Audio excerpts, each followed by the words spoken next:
So for the next talk, I'm delighted to invite Dr. Rafik Tadros, who's a cardiologist, an electrophysiologist at the Cardiovascular Genetics Center in Montreal Heart Institute. Rafik has clinical expertise in cardiac arrhythmia, cardiomyopathies, and genetic heart diseases, and he holds the Canada Research Chair in Translational Cardiovascular Genetics with a research focus on applying complex genetics into cardiovascular care. So Rafik, over to you. Thank you, David, and thanks everyone joining. Thanks for the invitation. So my task is to present to you over the next 10 minutes some work that was done by the HiRO research group on the importance of genetic testing in unexplained cardiac arrest. So we start with a clinical case, same format, one question now, same question at the end. So it's a 17-year-old male who doesn't have any past medical history, has no family history, and presents with ventricular fibrillation and cardiac arrest at rest. His ECG, CMR, exercise testing, and procainamide tests are all non-diagnostic. And the question is, do you refer for genetic testing? Yes or no? So we'll answer that at the end, I guess. So genetic testing in unexplained cardiac arrest, before our study that was published last year, there were multiple case series and retrospective cohort studies that suggested some yield and some benefit of genetic testing in unexplained cardiac arrest, but most of those studies were retrospective, of course, in nature, non-systematic, and the decision to do genetic testing was based on the clinician's decision and rather than a systematic approach. And so there were no large study that reported results of a systematic approach of genetic testing following apparently unexplained cardiac arrest. And so using the HiRO Casper registry that was one of the oldest registries in HiRO, and through the work of Stephanie Grandin in Montreal and Brianna Davis that you all know or hope you should know. So that's work that was done. We looked at individuals with resuscitated cardiac arrest in the HiRO Casper registry that had a DNA sample provided as part of the optional biobank. So we had 228 consecutive cardiac arrest survivors.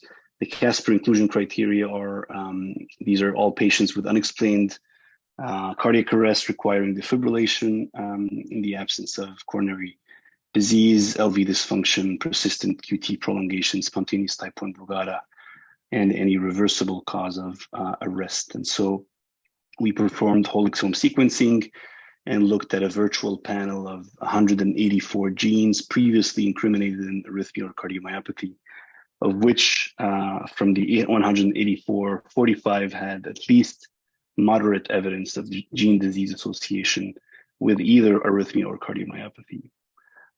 We classified rare genetic variants using the American College of Medical Genetics and Genomics criteria, and the diagnosis was retrospectively determined centrally by the HiRO diagnostic group using predefined criteria. So we determined the diagnosis at the time of arrest, following whole exome sequencing, and at last follow-up.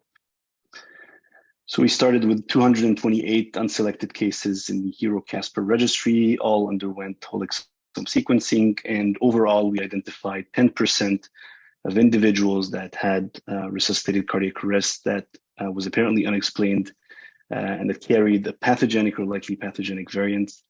Of those 23 pathogenic or likely pathogenic variants, 10 were in genes coding for ion channels, and interestingly, 13 were in genes associated with cardiomyopathy, but in the absence of overt cardiomyopathy, which was one of the exclusion criteria in the HiRO Casper registry. From the 228 cases that we included from HiRO Casper, advanced testing was performed by the treating team, so including cardiac MRI, procainamide, and exercise epinephrine. And this baseline advanced screening identified a cause of cardiac arrest in 9.2%. So in those 9.2%, of course, some of these causes were genetic, But if we focus on the unexplained arrests, the yield of genetic testing in this unexplained group was 8% overall, so a bit lower than the overall cohort. And when we restrict the genetic testing to the individuals that had complete assessment, including cardiac MRI, sodium channel blocker, and exercise epinephrine, the yield was even lower at 6%. Interestingly, when we add whole exome sequencing, so genetic testing above advanced testing, we increase the diagnostic yield from 9% to 17%. And so from those 228 individuals with apparently unexplained cardiac arrest, after genetic testing and advanced screening, 17% would end up having a diagnosis. And the largest gain in diagnostic yield of genetic testing was this concept of concealed cardiomyopathy. So these are individuals with no evidence of structural heart disease, at least no overt cardiomyopathy, that end up having a mutation in one of the cardiomyopathy genes. If we follow up those patients for a longer period of time with repeat testing, at the end, 19.7% will end up having an explanation for their initially unexplained cardiac arrest. And this increase from the 17% to 19-20% was mostly related to new diagnosis of dilated cardiomyopathy and possibly also evolving mitral valve prolapse disease. So what do the guidelines say now following these data that we presented? So in unexplained cardiac arrest survivor, genetic testing of channelopathy and cardiomyopathy genes may be considered. So it's a lower recommendation. So it's a yellow heart instead of the green heart, which is a strong recommendation. This is a weaker recommendation, but it's still recommended to do so.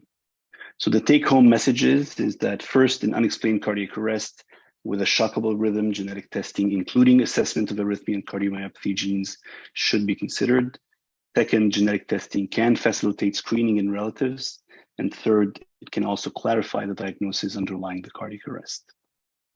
So going back to our patient, that is a 17-year-old male with no past medical history, no family history, that presents with ventricular fibrillation at rest and non-diagnostic ECG, CMR, and provocative testing, would you refer this patient for genetic testing?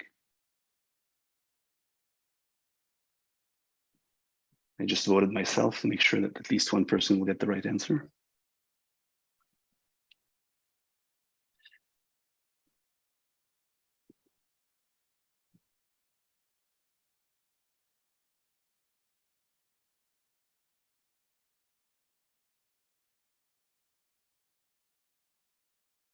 Okay, so most people recommended genetic testing. So it's a weak recommendation, so I forgive the 7% who,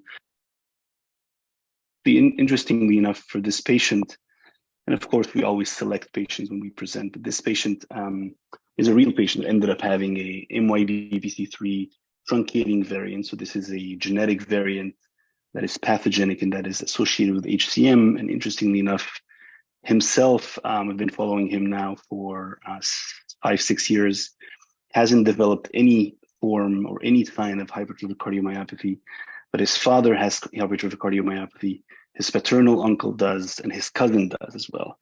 And so genetic testing can sometimes help in facilitating screening of relatives.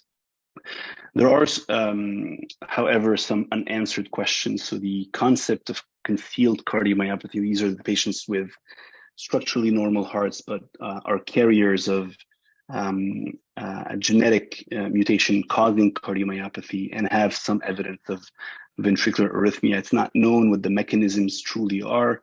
Could be undetectable structural alterations, could be changes in cellular electrophysiology.